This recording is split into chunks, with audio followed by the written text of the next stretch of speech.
In my never-ending search to find the best drone for road cycling, I purchased the Hoover Air X1 Pro. Earlier this year, I purchased the original Hoover Air X1, and I found this to be a decent drone to track road cycling. It only had one main issue that I didn't care for. The max speed was 15 to 16 miles per hour, which is too slow for road cycling. It was fine recording footage when you're going uphill, but if you're riding in the flats or going downhill, it was just too slow.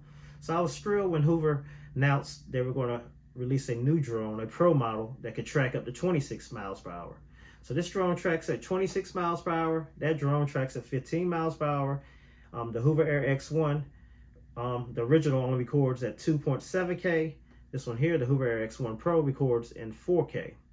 In this video, you'll see footage of a 1 mile loop that I used the Hoover Air X1 Pro to track me while I'm on my road bicycle. Earlier this year, I made a video with the DJI Mini 4 Pro on the same 1 mile loop, and I ran into a couple issues. One of the issues was the DJI Mini 4 Pro will slow down to avoid colliding with trees, even though it did actually collide into a tree during my test video.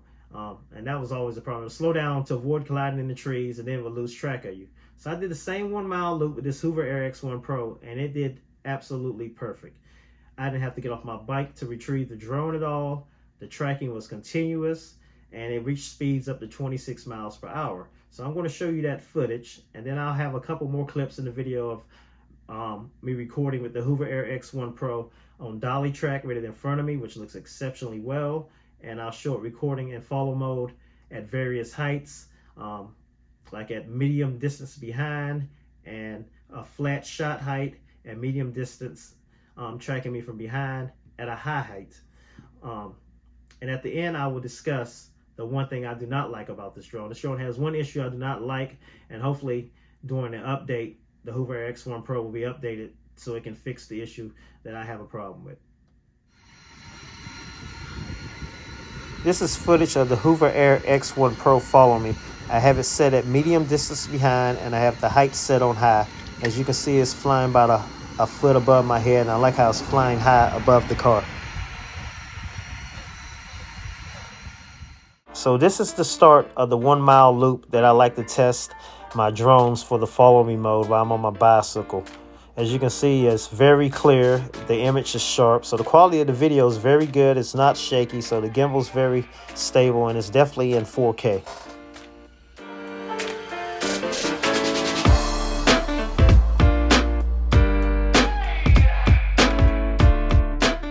The battery duration is advertised to be 16 minutes, but in reality, on follow mode, I'm getting between 12 and 13 minutes. And the battery seems to stop recording, and the drone likes to land when there's like between 12 and 10% battery life remaining.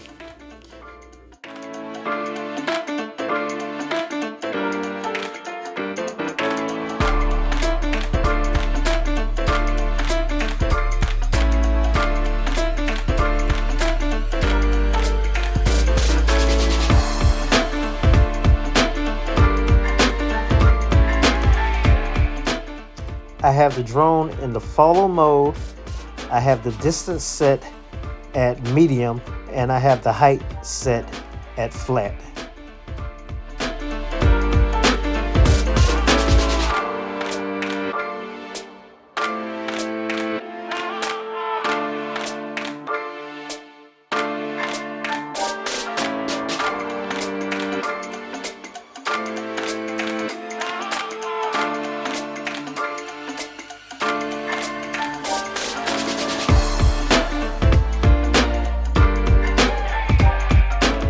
I was thrilled when I looked down at my Garmin and saw I was going 20 miles per hour, and the Hoover Air X1 Pro was tracking me very well. It let me know that it was able to handle much higher speeds than the original Hoover Air X1.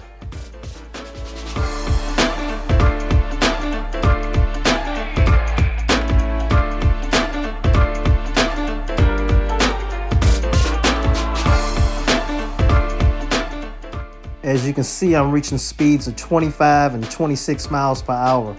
I was thoroughly impressed the Hoover Air X1 Pro delivered on the advertised speed of 26 miles per hour. The X1 Pro is following me absolutely perfect. As you can see, it's pretty much following the exact path that I'm taking as I'm making both of those right-hand turns.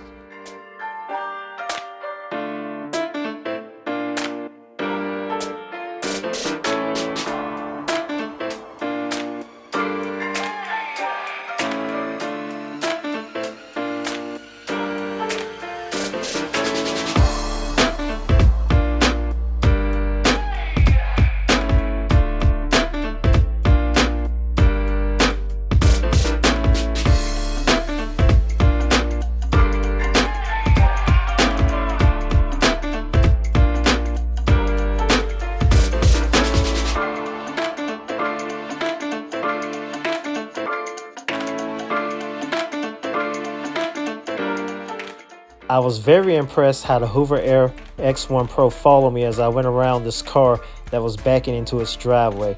As I went through this gap, the Hoover Air X1 Pro went through the gap right behind me without flying over the top of the car.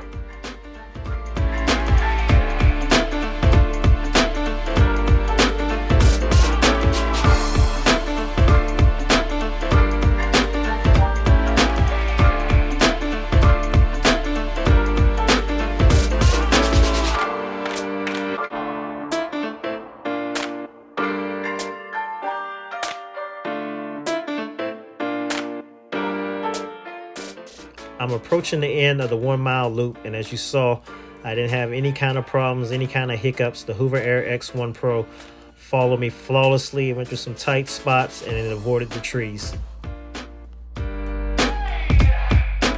This is a clip of me recording in dolly track mode with it set on medium distance and high height. The drone did do a lot of bouncing around in front of me. You really can't see it in the video, so it's very stable, the recording, but it was moving a lot left and right. This is footage recorded the first day I had the drone. It was a cloudy day. It had rained earlier that day, and this footage was recorded about 30 minutes before it got dark. I have the drone set to follow me from far and at a flat distance. I concluded that far is way too far behind you and it's kind of dangerous. It's too far behind you that cars may run into the drone, and cars normally slow down when they get closer to cyclists, so it's much better having the drone fly up at the mid-level or close level. This last clip of footage is of me riding through the same section of road that I rode through in the previous clip, but on a sunnier day. As you can see, the footage is much clearer, and also I changed the setting where I had the drone follow me at mid-distance and the height set at high, as I believe this is much safer if you're going to be riding in traffic.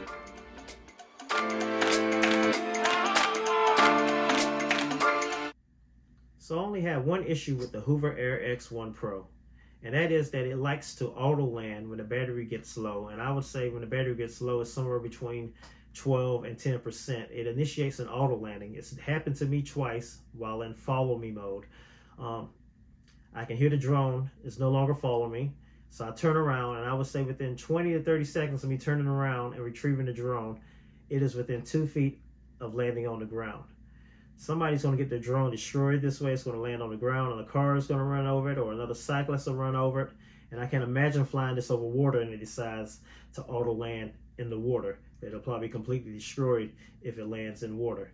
So I would recommend that Hoover give an update to this. Instead of making it auto land, let it hover for a minute or maybe 2 minutes, so it can allow the user time to turn around and retrieve the drone. I plan on purchasing the beacon in the future. Maybe the beacon will be better to help me avoid getting this drone destroyed with the auto landing. Maybe with the beacon I can see the percentage of battery left, and when I see the batteries down like the 15%, I'll turn around and go ahead and retrieve the drone before it starts auto landing. So I'll probably give an update in the future after I get the beacon, see how does that help improve tracking. Like I plan on riding with a group, and see does it help improve the tracking while you're riding in a group, and definitely see if it helps improving this auto landing issue where you can save your drone from being crushed by a vehicle when it auto lands in the road. Well, thank you for watching, and I'll be back with some updates in the future.